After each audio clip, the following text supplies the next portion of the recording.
So as you've probably seen from getting your ballot in the mail, and if you haven't gotten it by now, it's time to get worried. It's a really crowded ballot. There are candidates from president on down to county commissioner on there, and there are 11 state proposals, and I think there are 13 local proposals of one kind or another.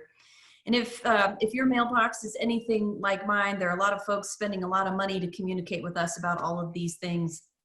There's $100 million in spending alone on the Senate race between Cory Gardner and John Hickenlooper. So a lot of us, I think, are in information overload, and that's part of the reason that folks like you are so important, because you are people that others depend upon in your networks to be informed.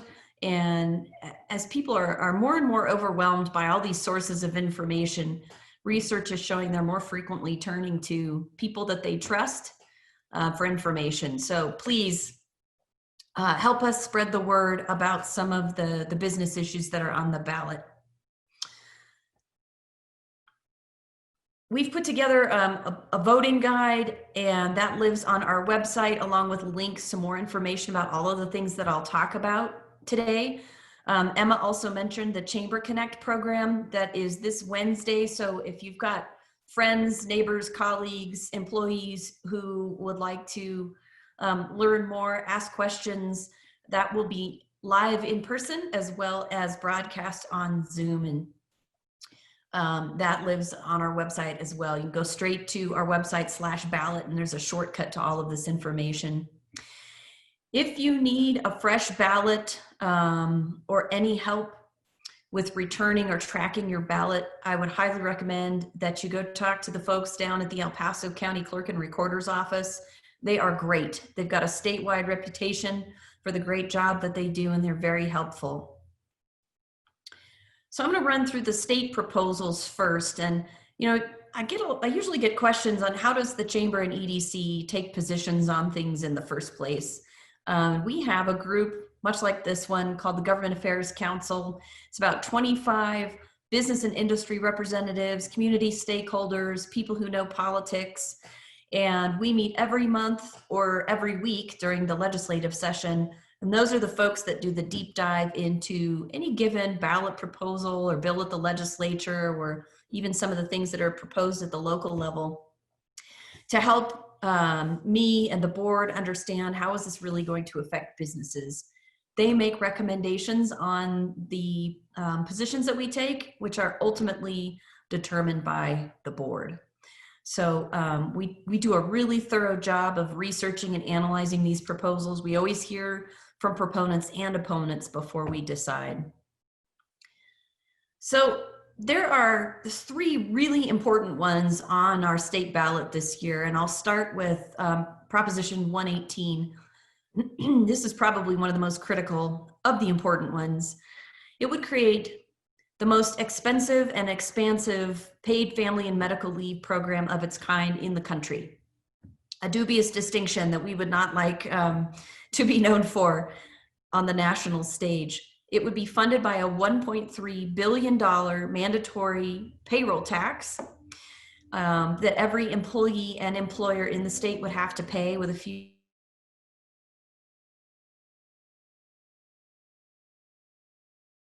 how it's set up. There are all sorts of layers of bureaucracy in there that add to the cost. So for example, some of these other states that run similar programs administer them through existing state departments. So California, for instance, runs their paid family and medical leave program through the same agency that runs workers' comp and short-term disability. And so that means that they can spread those administrative costs out over all of those programs, and that's significant savings for taxpayers as a result. There are a lot of problems with eligibility. The program does not match up with the federal FMLA, which of course we've all been dealing with since the early 90s. That provides job protection, doesn't provide pay, but there's no reason that those two programs can't dovetail. I want to be clear, the Chamber and EDC certainly does not oppose paid family and medical leave, and I'm sure none of you do either. Our businesses understand how important it is for employees to have time off to take care of their families or themselves when medical situations or new babies arrive. So our issue is not with that. 80% of our members already provide some sort of paid leave. The problem is how this particular program proposes to do it. So we have strongly opposed this program when it's been at the legislature for the last few years. And it's worth noting, the only reason that this is not passed at the state capitol and is on our ballots instead is because so many moderate Democrats and even the governor had big concerns about the cost of this program and whether it would work for business. And there are a couple of out-of-state foundations that are bankrolling this whole effort. They put $5 million into collecting signatures to get it on the ballot, as well as to pay for a campaign. Only about 6% of their funding is coming from actual Coloradans at this point. Very disappointing to see. So for those reasons and a number of others, we could get into the weeds on this one for quite some time. We are strongly opposing this program. I'll pause and stop, see if anybody has questions before we move on to the next issue, and feel free to jump in at any time really when I'm talking about these.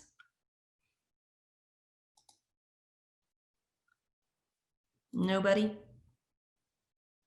Okay, we'll go on to the next one then. Sorry, my mouse is a little jumpy there. The next one that's really important to business is Constitutional Amendment B. That would repeal the Gallagher Amendment from the Colorado Constitution. This is a 40-year-old property tax formula within a property tax formula. It's very complicated. That was intended to keep residential property taxes low, and it's done such a good job of that that as residential property values have risen so dramatically in recent decades in Colorado, it has resulted in businesses paying 4 times more property taxes than residents do. So what Amendment B would do is to take that formula out of the Constitution, and it would freeze rates at what they are now. So residential property tax rate right now is 7.15%. That would not change. And under TABOR, it could not go up unless voters voted to approve it going up. So as property values continue to increase, your residential property bill will rise along with it, just as your property taxes do when property values get better, but that rate would remain the same. I am gonna let Dave Jeffrey, who's one of our Government Affairs Council members, I spoke of that group earlier, I'm gonna let him describe it because he does such a great job. And he talks about it from the floor of his manufacturing shop.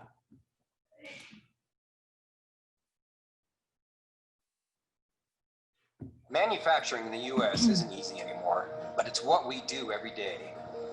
Right now, as Colorado small businesses trying to recover from the economic shutdown, rising property taxes are holding us back.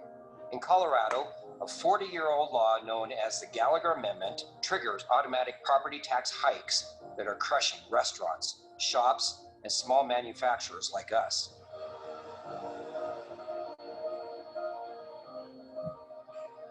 Fortunately, there's a fix on the ballot this year called Amendment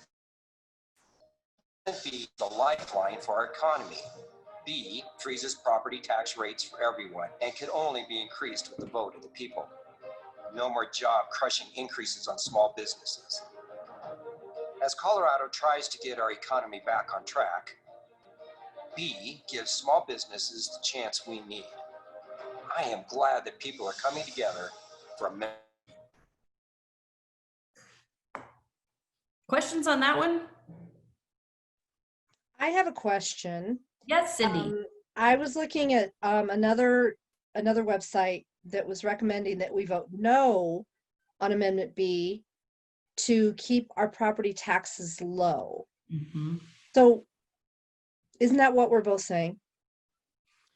Well, I'm going to speculate that the website you were looking at was focused on residential property taxes.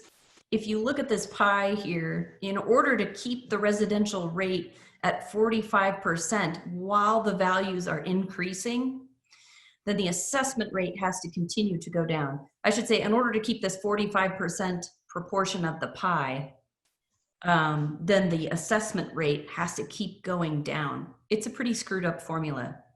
I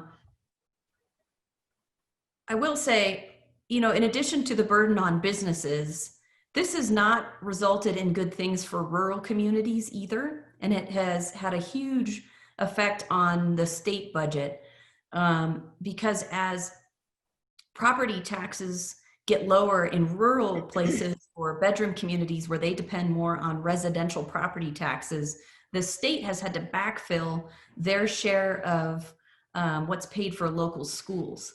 And so that means that there is even less discretionary funding in the state budget for services like transportation, higher education.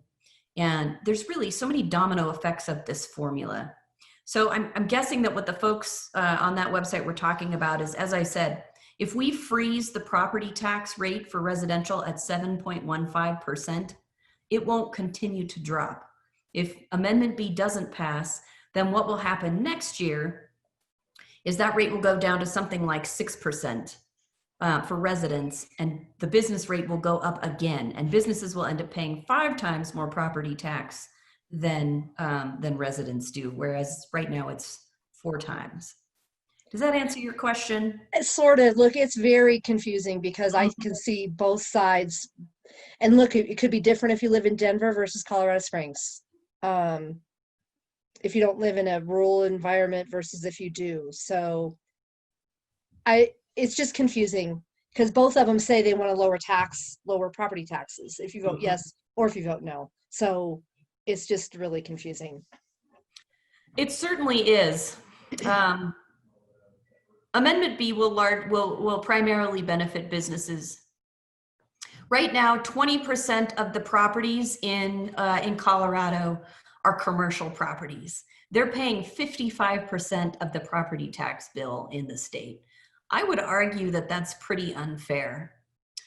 And I think that we're at like, well, I won't quote a figure to you that I'm not confident of. Our residential property tax rates, if you look around the country, are very competitive. So I'd also argue that if we freeze our residential property tax rate at 7.15%, that's pretty darn good. Okay. All right. Thank you. Still confusing, but thank you. I will, when we get to the end of this, I'm going to look up, if you're interested, I'll put in the chat. There's a 5-minute video that a nonprofit organization put together on the Gallagher amendment. And so if you're interested, I think it's worth a 5-minute investment. You still won't be an expert on Gallagher, but I'm not sure anybody is because it's so complicated. But that 5-minute video may help illuminate this a little better than I have. Okay. Thank you. So the last state item that I'll talk about is Proposition 113, and that is the question of whether Colorado would join the National Popular Vote Compact.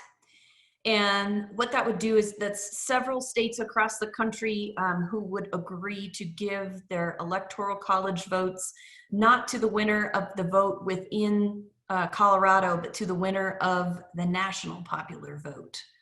And what you'll hear proponents say about this is that that gets closer to one person, one vote.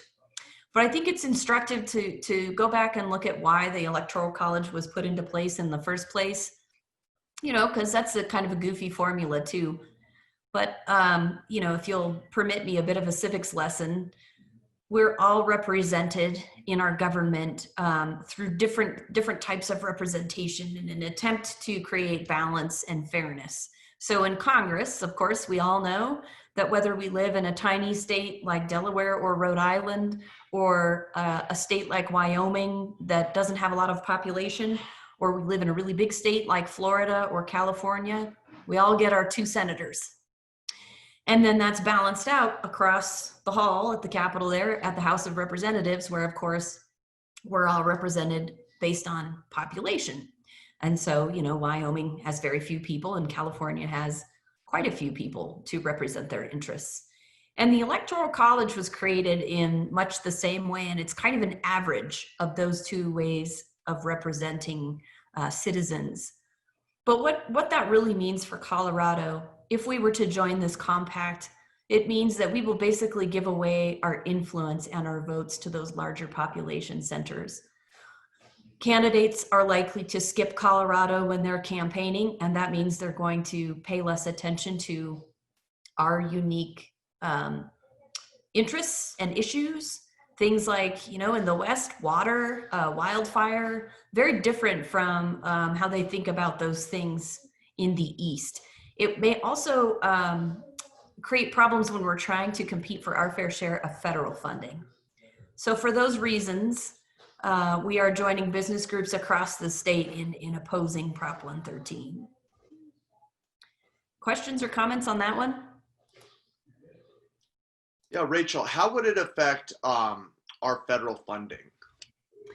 Well, again, if we're having to compete more with those larger population centers, and presidential candidates are making promises when they're campaigning in those states, you know, it's already hard enough for us to compete a lot of times to get federal funding. It's less and less allocated to us based on population, and it's more and more allocated based on competition. So for instance, if there are transportation funds that are available, they don't just come to the state. We have to apply for them. We have to make our case. And there are usually far more applications than there are funding sources.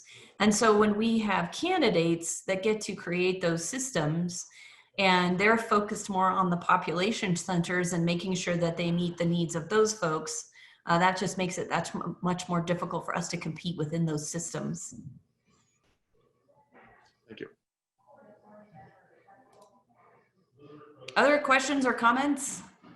I saw an opposing commercial supporting Proposition 113 that basically said that because we don't have a popular vote, the candidates don't come and see us. And if we do implement the popular vote, then they will.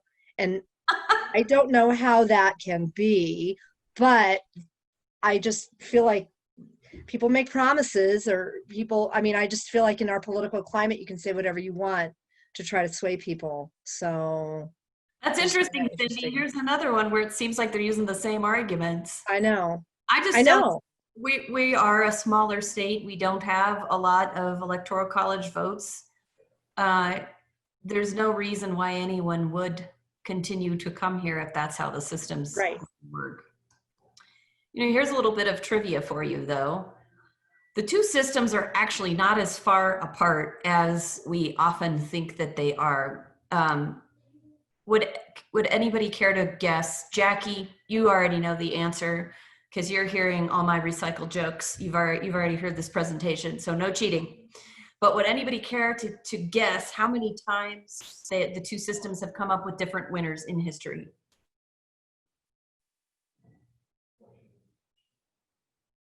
Nobody? I would be cheating. Well, Derek, nobody else has a guess, so go for it. Now let's test my memory. Was it 4? Yes, very good. Nobody got it in the last program. There's 2 in recent history, of course, that we can probably all remember. Derek, do you know the ones that go farther back?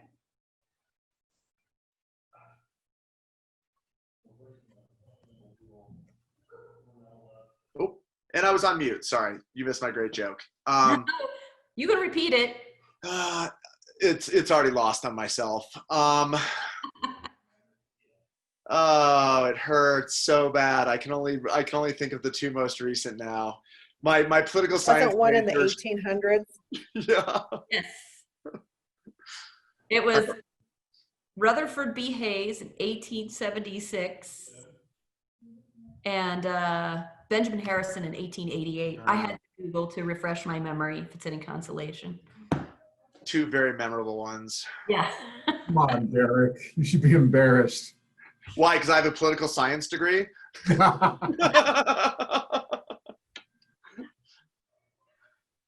right, I'll move on to the local proposals. There are a couple that we're weighing in here too.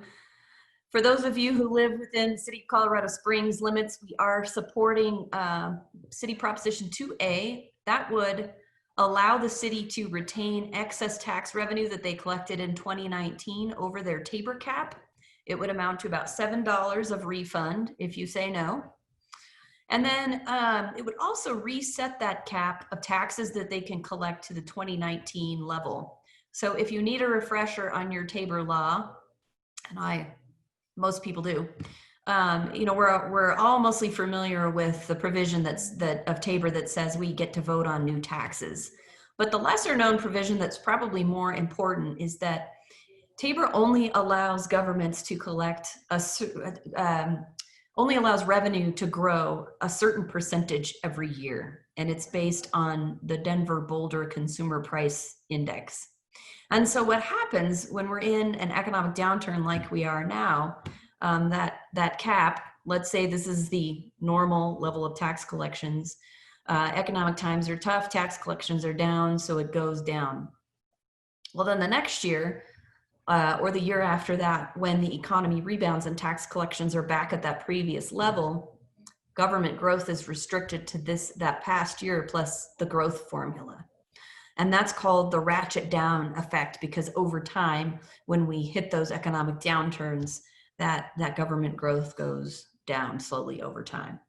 So 2A would ask voters to allow that cap to remain at last year's level versus being at this year's level, that depressed income from the pandemic. So the city is saying that this will help them address COVID-19 budget damage and recover much faster. They will put those funds kept from last year towards public safety projects and some other recovery items. Any questions on that one? Rachel, that's something that we vote on every year, right? So that's a 1-year deal. Which part, Jackie? Well, I guess both parts, leaving it at the 2019 level, and then like every year they have to come back to us and ask us to keep any excess, right? No, this would reset that level going forward. So you would not see this again next year. Okay. I wonder if what you're thinking of is any year that they collect more than they're allowed to keep, they do have to ask voters for permission to keep it if they decide that they want to keep it. Sometimes they just do the refund. But this is asking for both of those things, correct? Right. Okay. So 2 years from now, if they collect more than that 2019 level, let's say we say, okay, they would have to come back and ask.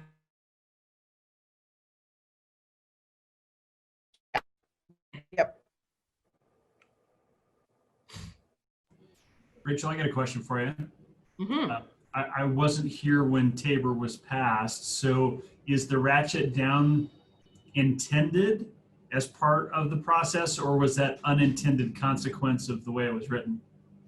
Oh boy, we could speculate, Joseph. I think that's what Doug Bruce intended all along. Whether voters intended that, I don't know. Maybe some yes, maybe some no.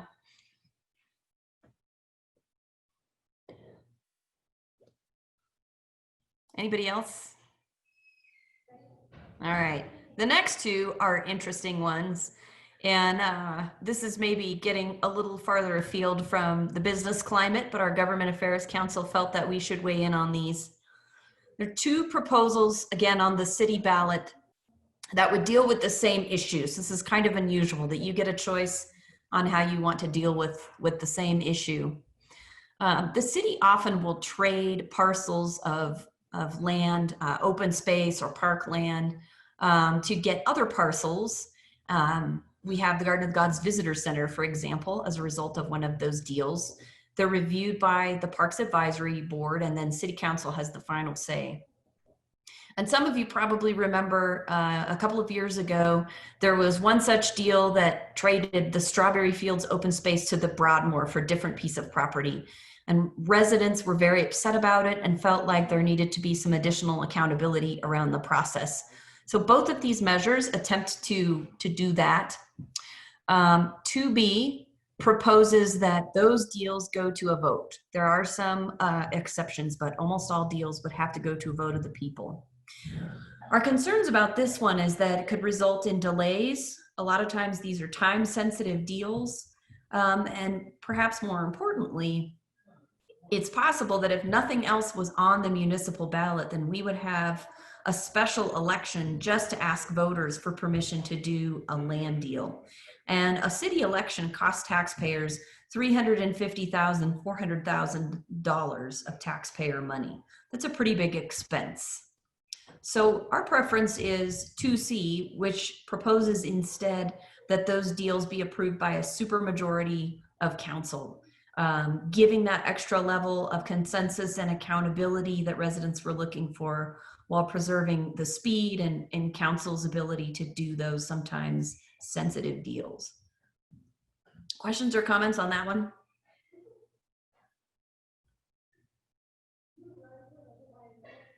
All right. I can't help you with wolves or abortion, but those are the ones that we think are really important to the business community. Anybody have any other thoughts on those items, or are there any others that you want to talk about that we haven't yet?